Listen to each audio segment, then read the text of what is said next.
And looking at gravitational potential energy, how that formula Eg equals mgh comes from, it comes from the work formula, which states that the work done by an object is equal to the force applied times the distance it moves, or the displacement, times the angle of that force to that displacement.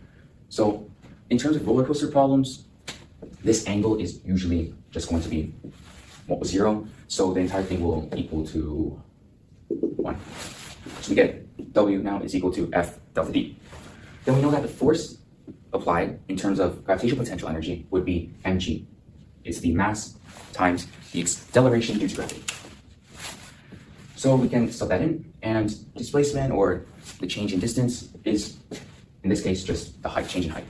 And because we know by the work energy theorem that the delta E stands for energy is equal to the work, we know finally we come to that conclusion that Eg is equal to mgh. Now for kinetic energy, we start with the same thing. We start with the work formula. Then we know that F, the applied force, is equal to ma, the mass times the acceleration. And similar to the gravitational potential energy, this would be, the angle would be 0. So this entire thing would just equal 1. Now, going back to kinematics, we have one of our big 5 equations, which is V final squared is equal to V initial squared plus 2AD. And rearranging that, we get delta D is equal to V2 squared minus V initial squared over 2A. A being the acceleration, V2 or V final being the final velocity or speed, and V1 being the initial velocity or speed. Then we can sub this rearranged equation back into our equation here.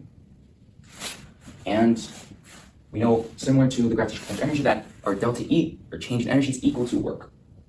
So what we get here is that our kinetic energy, our change in kinetic energy, is equal to half times the mass times our change in speed. Now, usually in roller coaster problems, we might start at the top where it starts from rest. So the initial speed would be 0. So what we get are the typical kinetic energy formula.